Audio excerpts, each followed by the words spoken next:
Hello, friends. This is Dr. Motley, and welcome to the Health Institute podcast.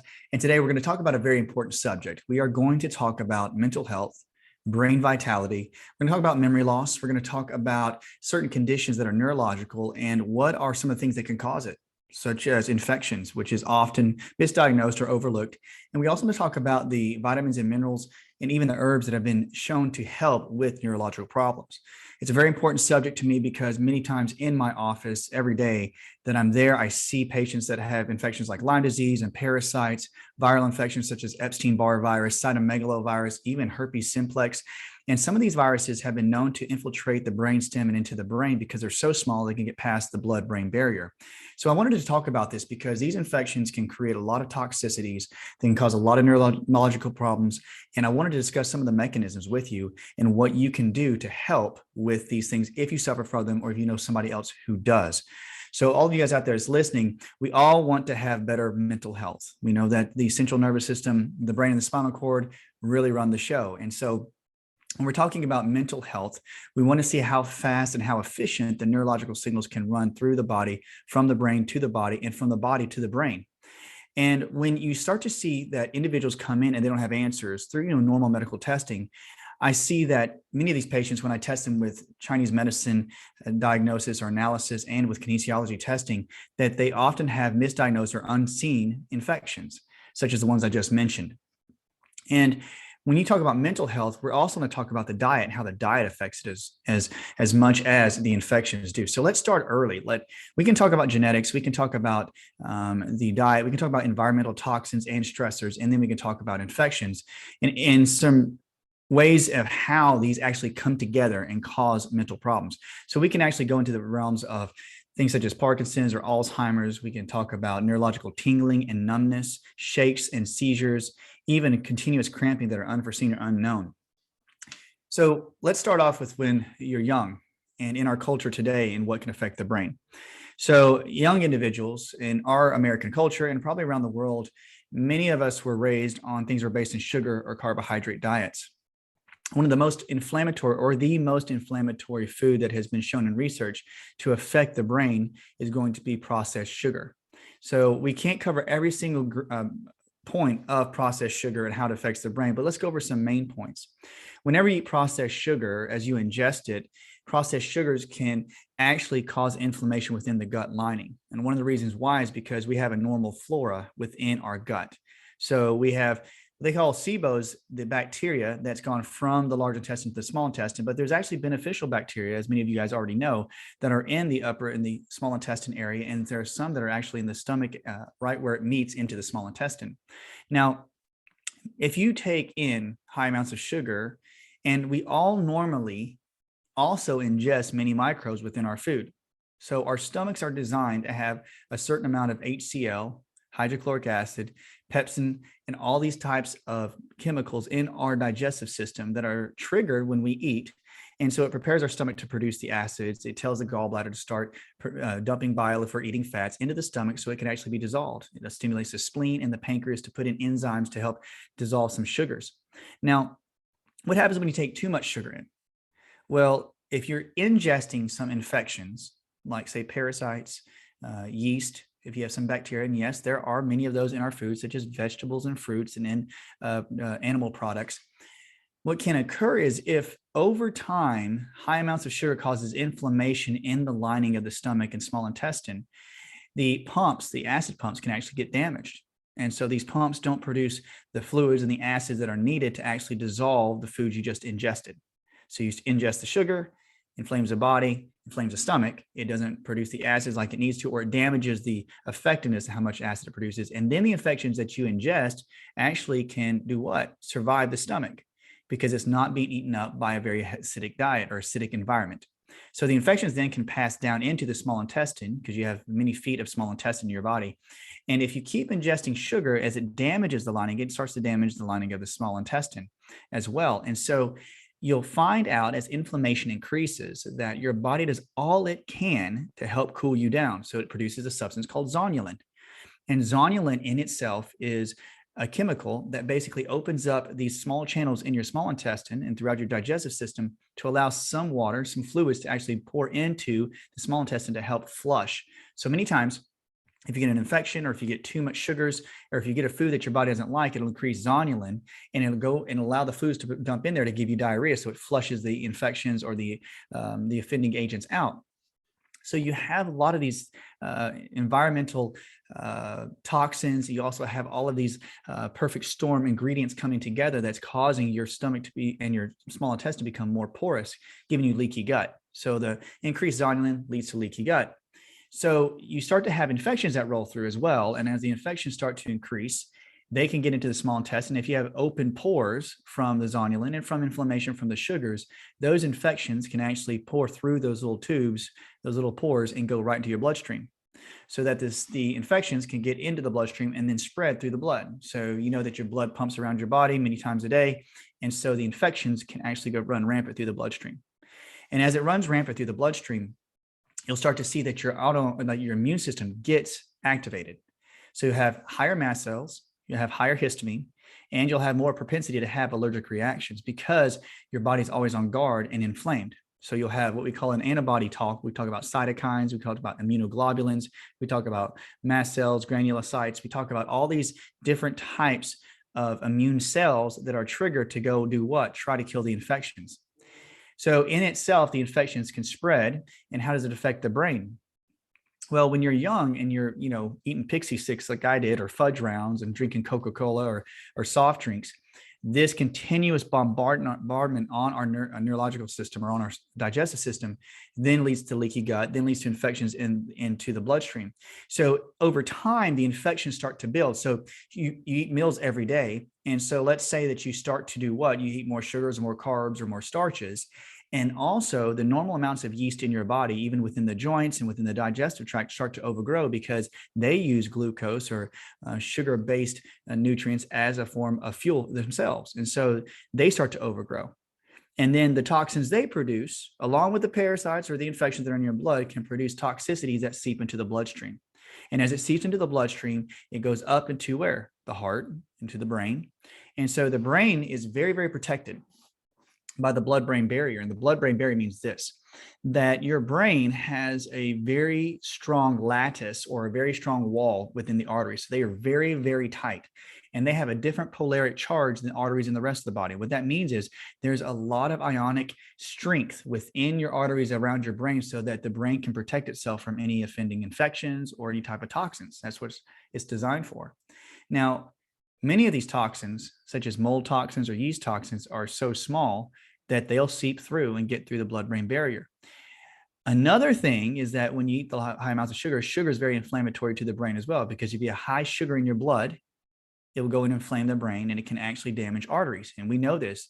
Arteries can be damaged by high sugars, but it leads to atherosclerosis or hardening arteries, higher amounts of cholesterol, because when you have high cholesterol, you always got to remember that high cholesterol is directly linked to excess sugar and insulin resistance. So you have these perfect storms that are coming together. And as the infection toxins get up into the brain, the sugars themselves have inflamed the brain, inflamed the arteries, they become weaker. And so the toxins can do what? They can start to seep through and get into the brain tissue.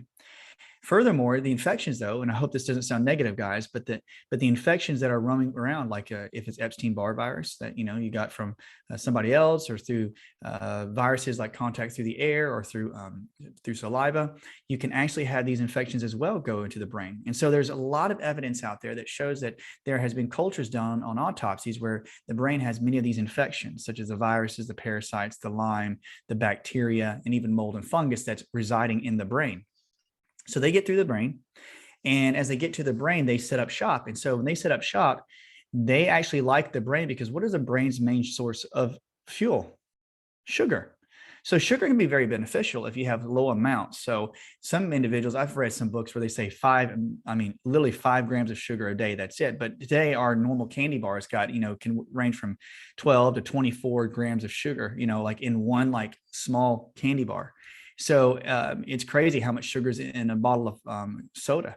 And when we have this going into the system, you do get your high because you get a certain amount of sugar that helps the brain start to charge up, because it's really evident through a lot of athletic physiology that the reason we crave sugar is because we're in constant fight or flight. And that's a discussion for another time. But we want that quick fix. But furthermore, as you have more sugars, the excess sugars get up there and they start to feed the infections. And the infections always want to go to the place where there's the most fuel and the most food. Doesn't make sense. So your brain, you have all these infections, or you have some infections in there, and they're going to camp out where you'll get the free food. So you have blood that has sugar passing through, and the infections gobble it up. When they gobble it up, their metabolic process is they're going to get what? More toxicity. So they get more toxicity going through, and that toxicity means what? They produce poop. So you'll have endotoxins, internal toxins produced by these infections.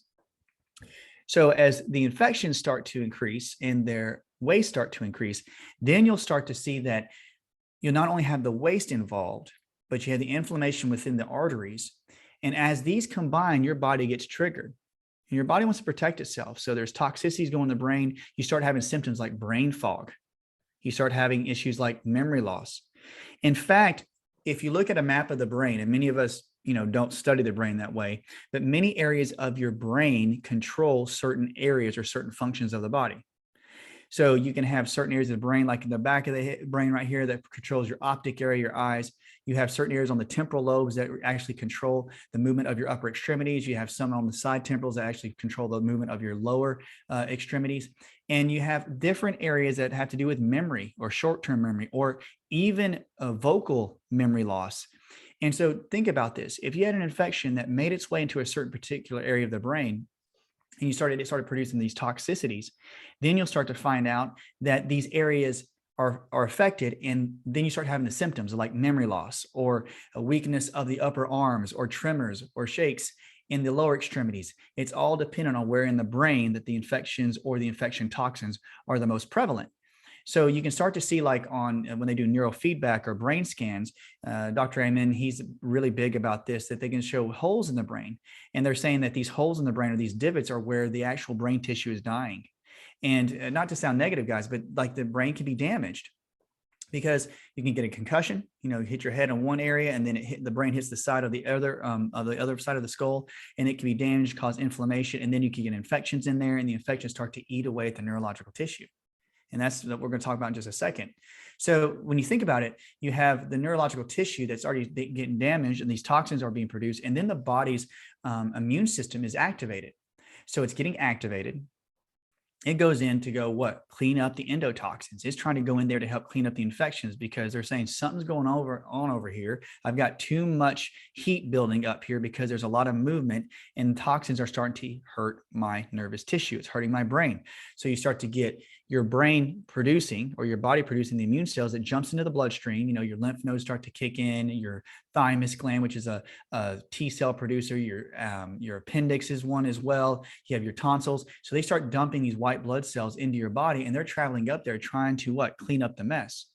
So as they try to clean up the mess, the body also does this. It actually produces oxygen species. So there's a terminology, they call it reactive oxygen species. Oxygen is good for you. Oxygen can be used in great ways. Oxygen is healing. You need oxygen. That's your number one nutrient. You have to have oxygen to do what? To live, to run your energy cycles within your cells. But your body will produce oxygen species, and they call them like superoxide. Superoxide is one of them. Hydrogen peroxide. Yes, your body produces hydrogen peroxide in small amounts. And you'll have myeloperoxidase. They have these oxygen species that are built up to actually help kill off infections. So I think about like a pinball machine. Your body, and it's basically in your cells, and the atoms are basically using the electrons, the outer shell of the electrons, and they're doing what? They're sharing outside electron orbits. And I know this sounds too technical, but the movement of electrons between atoms is a way that the oxygen species actually have a pinball effect to try to tear through the infection. So your body, in its essence, uses electrons, oxygen species, to actually do what? To jump through and tear through the infection walls and to deteriorate them.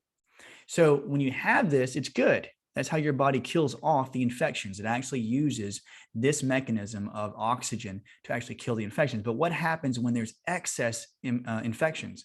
Your body will produce lots of oxygen species. And when it produces tons of oxygen species, what then occurs is that you'll start to get higher amounts of oxygen. Now, if you get high oxygen into the body, high amounts of oxygen species, it can actually start to inflame and hurt the nerves. It's like basically rusting your nerves. It'll actually, like what happens when stainless steel oxidizes, it rusts. So this is inflammatory to your nerves if it's in high amounts. So you have the endotoxins plus you have the reactive oxygen species that are trying to help you, but there's so much infections going on that it actually can damage the nerves. So we're talking about nerve transmission. So the nerve transmission is doing what, guys? Nerve transmission is firing signals. So how many trillions of signals are being passed through your body? I mean, these many types of transmission signals are running consistently all day long through your nerves 24/7. But what helps it along is the health of the nerve itself. You have what we call a myelin sheath that's around the outside of the nerve. And so the myelin sheath is basically insulation. Think about it like a fatty layer of insulation. And the more insulation you have around the nerve, the faster the signal it is to actually transmit a signal from the brain to the body, from the body to the brain. Now, when you start to damage it with the infection toxins and the reactive oxygen species, then you'll start to see that the nerve transmission slows down because the myelin sheath, the insulation, gets deteriorated. It starts to peel away. And what are some of the symptoms, or what are some of the processes or symptoms or infections or even conditions that are evident of this, such as Parkinson's or Alzheimer's, multiple sclerosis? They all have damage to what? The nerve layers. And so you'll start to see that individuals, I've seen that not even their blood work have had diagnosis of Alzheimer's or even MS, but they have all the symptoms of it. So if you're out there and you have these types of symptoms and you haven't been diagnosed for it, they can't find it on you, then I would really be heavily interested in finding out if an individual like yourself or anybody that you know that has this would have a hidden infection. So when I say these demyelinating diseases are out there, even the CDC a while back started to classify Lyme disease as one possible cause for MS type symptoms, because they found out that these infections actually burrow into the brain and actually damage the nerves. So let's review. We have all these toxins, we have the reactive oxygen species, we have the infections, and it's damaging the myelin sheath. You have not only the toxins doing it, but I want to say this too.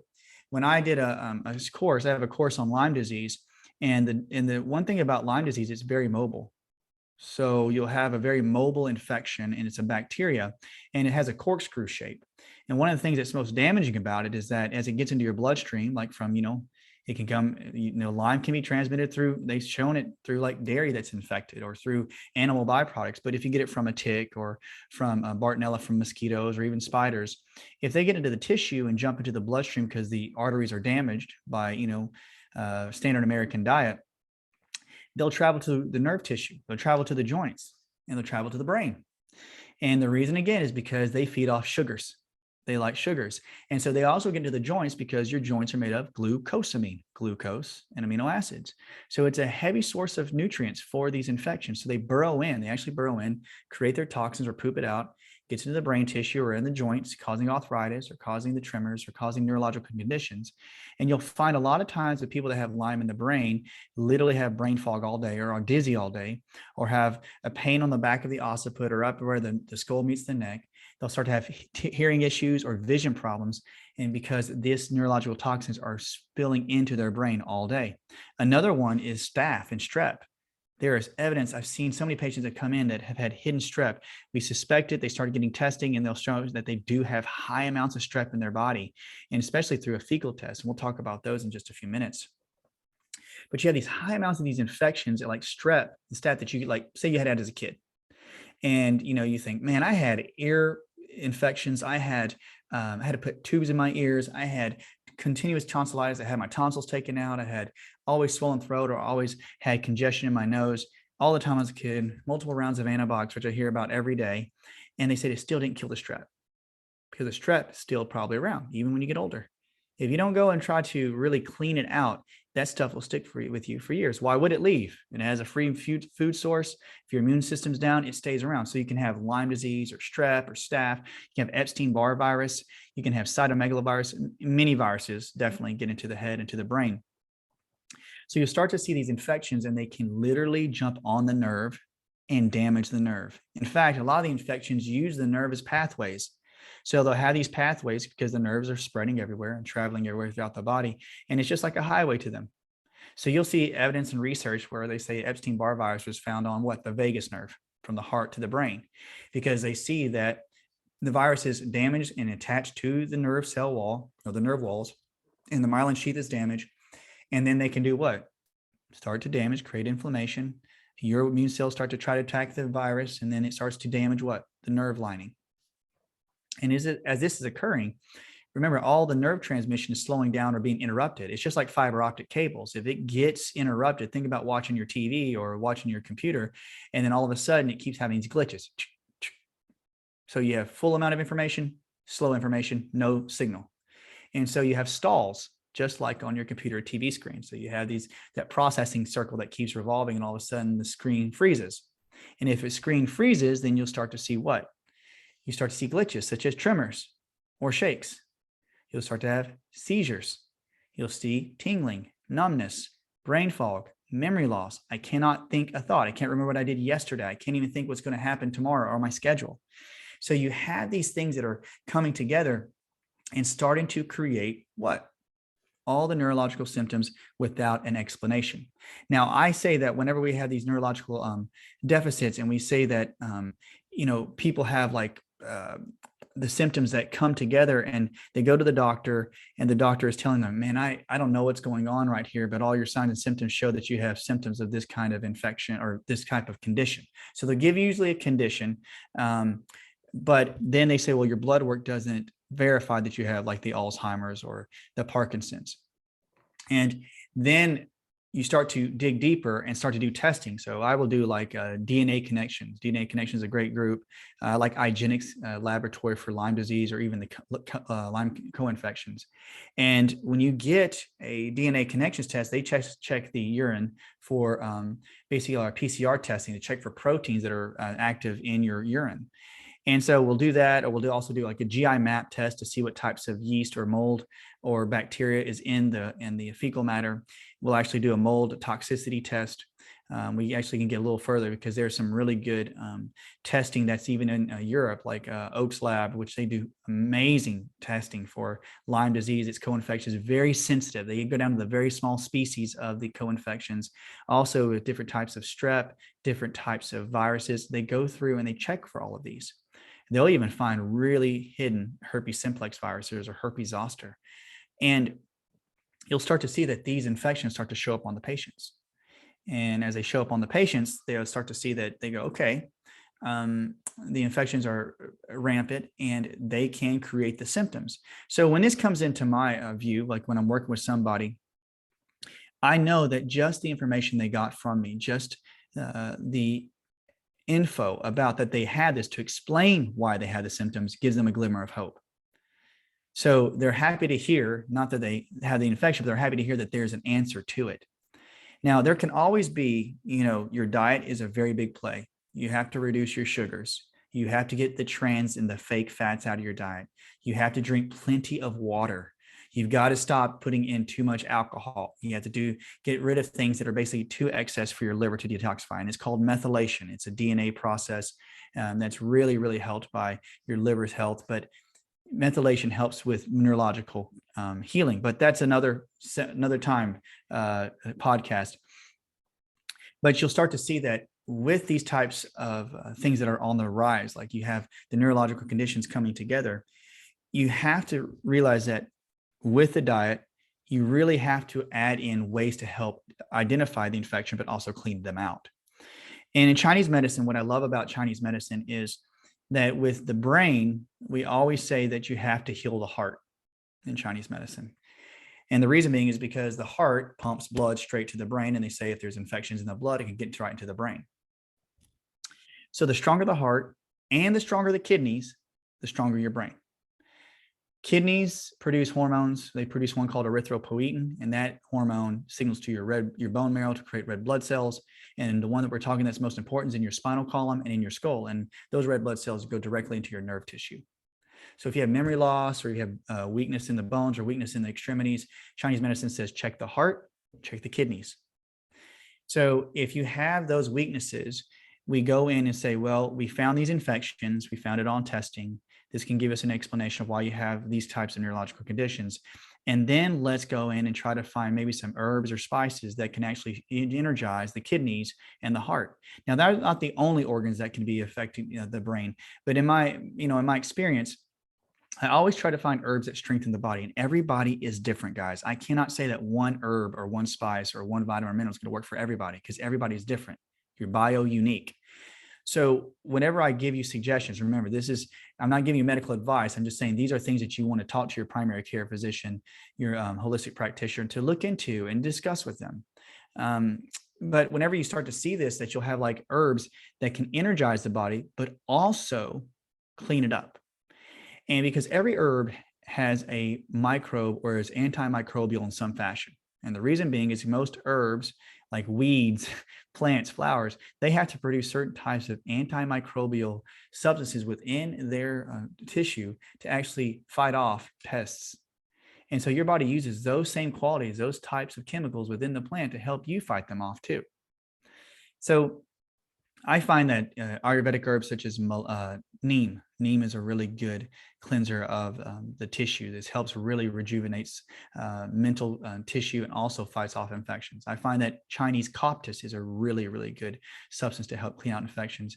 I also find that neem capsules are a really, really strong evidence that these actually clean up the infections, really help with getting the digestive system cleaned. Those are really three big ones. I really like Chinese isatis, ISATIS, and that's another one that actually can be an overall microbial killer.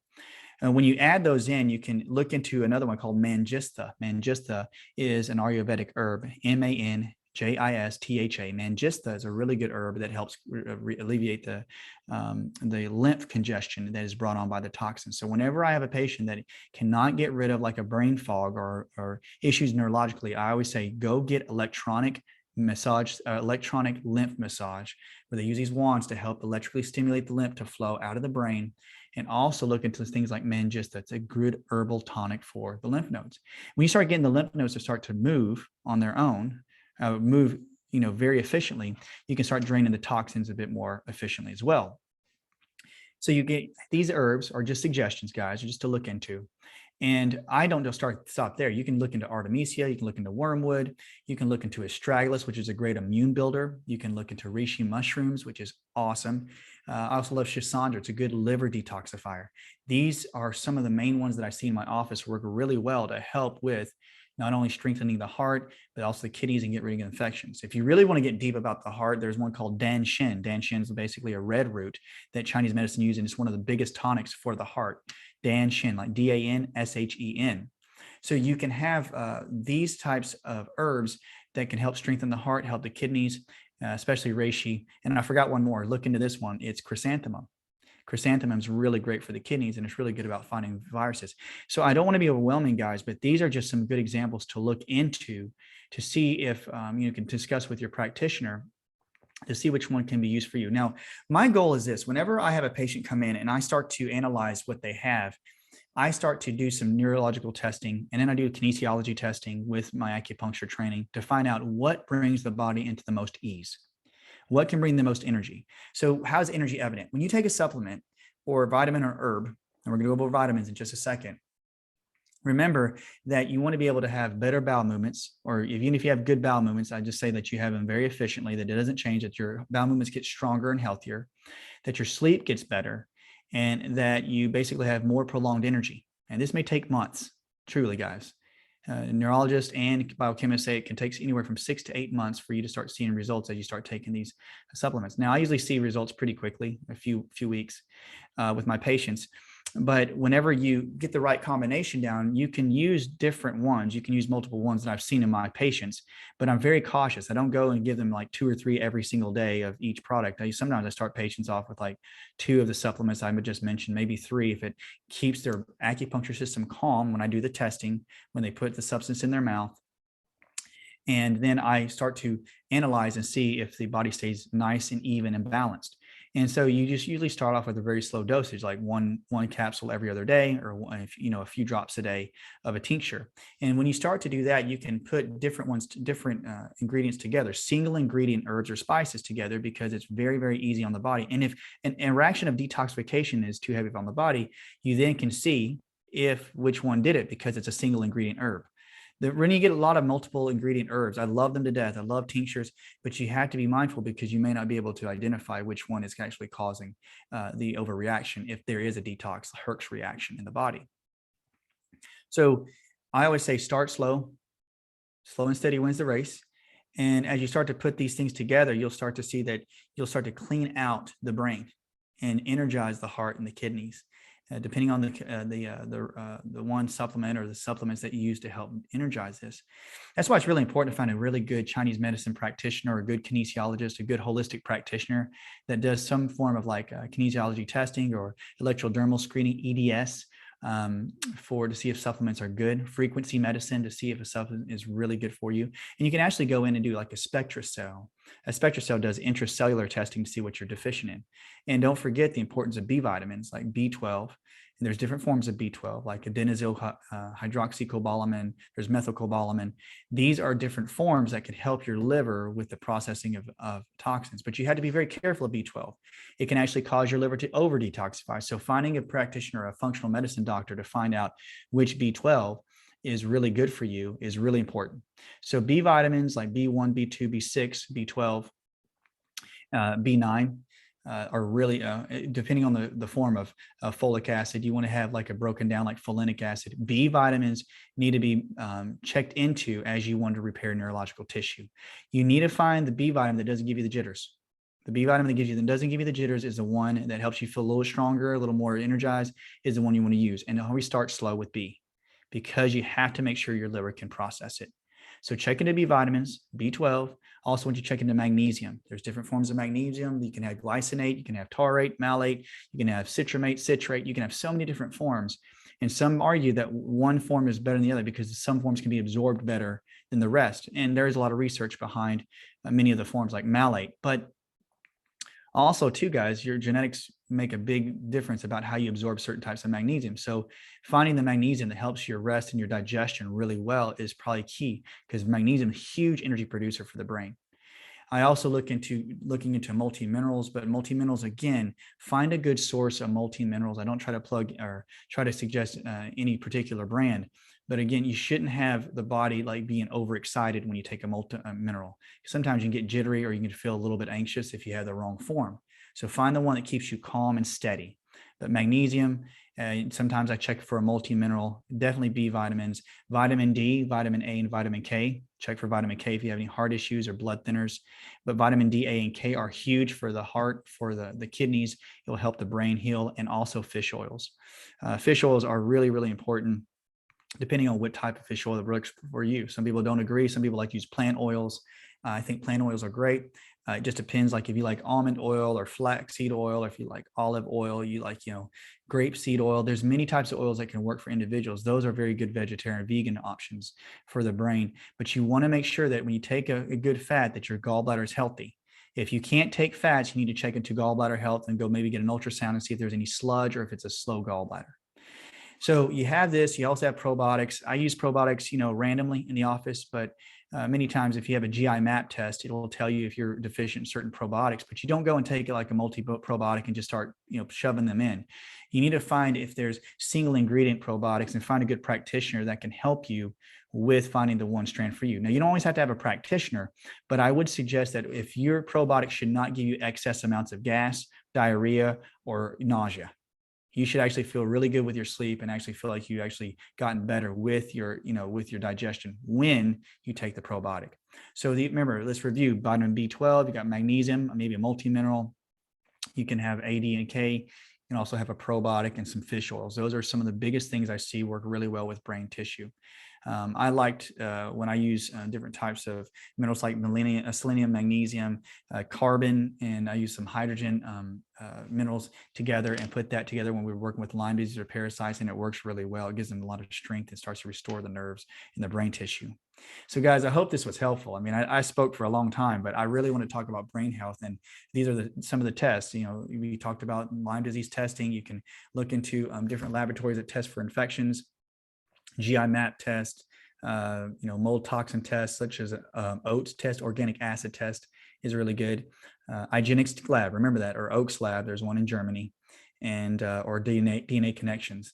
So we really want to make sure we can identify the infections. We can start to gently clean them out. And if you guys have any more questions, you can shoot me a message on doc@drmotley.com.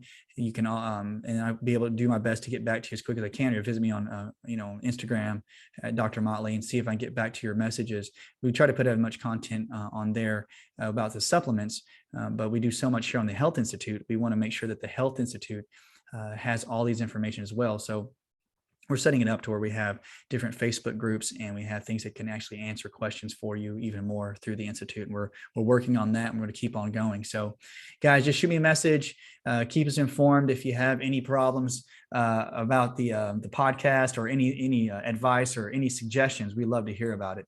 I hope you guys have a blessed day. Everybody here says hi and hope that the rest of the week goes well for you. And Courtney sends her best. She's just had a little one, and just so glad and seeing that she's healthy and strong, both of them. So take it easy today, guys. We'll talk to you next time. Look out for the next podcast. We're gonna have some more interesting information. But remember, keep that brain healthy.